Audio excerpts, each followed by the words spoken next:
We sat down earlier this week and we were talking about what we can do to help businesses, and we decided to put together a series of kind of question and answer type things that may be on the mind of small business owners, management, that type of thing. So we're going to discuss some of those topics and hopefully it'll be a help to you.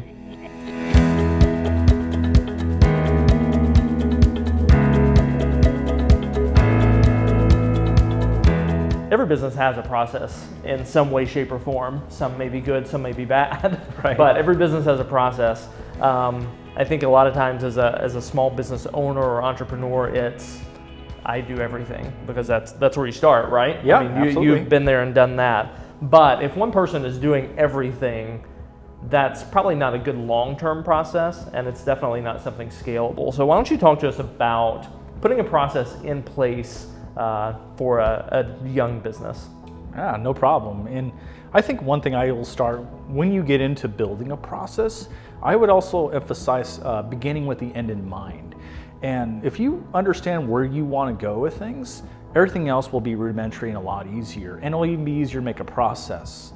So if you know you want to be a scaled business, a large business, then at least that way you're programmed to go into it.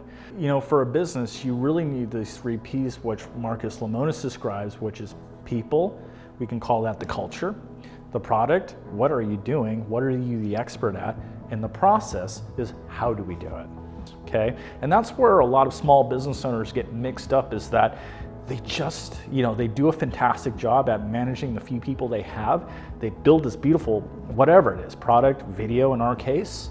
But as they grow, they really get lost in the process. And it can be challenging too, because if you're inherently a creative person, that's kind of a violation, right? For sure. Right? Especially us. I don't know how to put things in order. Stop that. Yeah. I know, let me do my thing. Yeah, exactly. And that the only challenge with that is that becomes harder. And now, if you want to do that, that's okay. There's nothing wrong with that. But if you want to go further, you do got to have a process in place. And I would emphasize that, in the beginning, you're not going to have a perfect process. What you need to do is start laying it out bullet point by bullet point of what's an ideal way to pursue this. And I'll give you an example of what we do in our business. We have pre-production, production, and post. And it's that simple to start. Because then if you get those 3 points out, at least in our case or in any other business, then you can kind of build your system backwards. And I guarantee you by the time you start to work through it and put details in place, it's not going to seem so bad. You got to understand that you're going to put some time and investment into that, but that's okay. Because if you were to look back at yourself a year ago when you started whatever, I know I can look back 4 or 5 years ago before I started this and where I'm at now with this. I mean, it's night and day. Can't even imagine being there. Right? Absolutely. And that's because I personally have built on top of a good foundation, that 80% that where we start with. We have an acronym here called SOS. No, it has nothing to do with panicking. That's the beautiful thing. So you've got this awesome, process laid out, whatever it is. But SOS for us stands for, first you got to show it, then observe it, and then shape it. And if you have a good solid process in place, it actually becomes a lot easier to go through that process. That's what a lot of entrepreneurs, small business people, even new managers dread, like, I gotta train this person. Now you gotta understand that you have to invest a little time into this. So a real good process has a really easy way to show it. I know every time I show it, or we do a training or anything like that, for me it feels easy. And then I can add value to it, right? That's essentially improving the system. The next one too is where a lot of people, even newer to management or newer to scaling, is that observe process, right? That that means, okay, look, I've shown you how to do it, hands on. This is how we do it. Now I'm going to watch you go through it, and I'm going to be here with you. Now there's 2 ways this go. There's micromanaging. Do this, and that, right? Yeah. Us creative people, Nobody way. loves that. Yeah, no one's gonna have that. Then there's the complete, I don't remember the saying, it's like laissez-faire, where you're just like, no verbiage, right? Until it blows up, and then you got something to say. And nobody likes that. I love using the red light, yellow light, and green light, okay? And so with green light, that means everything's good, okay? Your team members got it, they're in control, they're good to go. The red light, okay, that's a, hey. Big problems are happening here. Yeah, I gotta jump in. Let's figure this out. You got it. And we get that. So green and red, we understand pretty well. But the yellow for us is set some parameters in place when you're gonna step in, okay? For example, I may tell you, David, like, I need this by Friday. And if I remember correctly, especially when you're newer, right? You know, there's kind of those hiccups and bumps and unforeseen things from your new person's perspective, regardless of how good your new system is.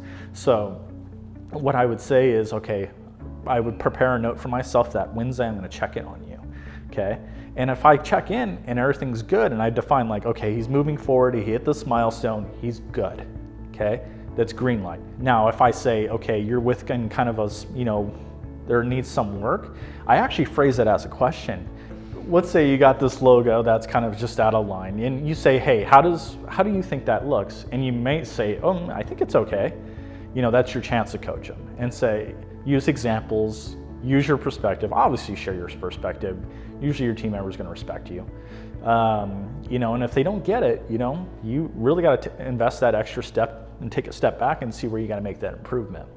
Now, at that point, they either move forward, but you should set another parameter in your mind to say, hey, we'll check in just to make sure again. And just to make sure things are on track for that. And that is the observe phase for that. And of course the shape, I would call this phase more trust but verify. You know, you just let them run down their path. And this is part of the whole process at this point. If you've done a good job, you let them run down their lane. So to recap SOS, start by showing them, you know, get into detail, work with them, then observe them. That was the whole red, yellow, and green light theory. And then shape them, trust but verify. So what happens when, as we start, we see, here's our big picture, here's what we're doing, we start putting stuff into place, we put things in writing, we do this SOS process with our people to help them understand what's going on, and then you say, man, our process, it needs to change. Yeah. So how does that work? When do you reassess that? When do you say, but this process works really well, I don't want to touch it anymore? Or you just say, man, we gotta rethink this. You know, and I wish there could be a perfect answer to that. You know, my experience is this: when a system works until it doesn't, you know, and so, you know, that's been my experience over the years. And usually if you've done an okay job with the system, it starts to have just minor hiccups here and there. And those are usually a good time for you to pay attention and revisit it. You know, a good formal way even to kind of challenge it is have quarterly, you know, reviews and audits of these things, just to make sure that they're in compliance. And I can't stress enough that getting your team members involved in that is critical, because I can tell you from my perspective, as we've grown and scaled, yeah, I used to know everything about the process. And the challenge with that is, as you scale, well, your responsibilities typically scale unless you delegate them out, right?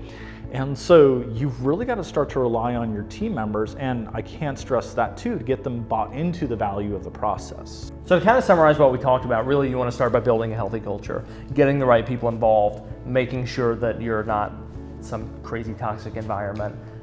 Then you want to become experts at what you do. And then you want to put a process in place that is easy to follow, that really bullet points, that helps people grow into what they're doing, and not be afraid to change that process. So hey, thanks for your time. Thanks for your insight in what we're doing. I hope that's helpful to you guys. We're gonna be doing a lot more of these in the coming days. So tune in, check us out on our social media. We've got Instagram, Facebook, YouTube. We will be posting these videos. I hope that they are a help to you. If you've got any questions or anything, send those into us, comment, let us know how we can help.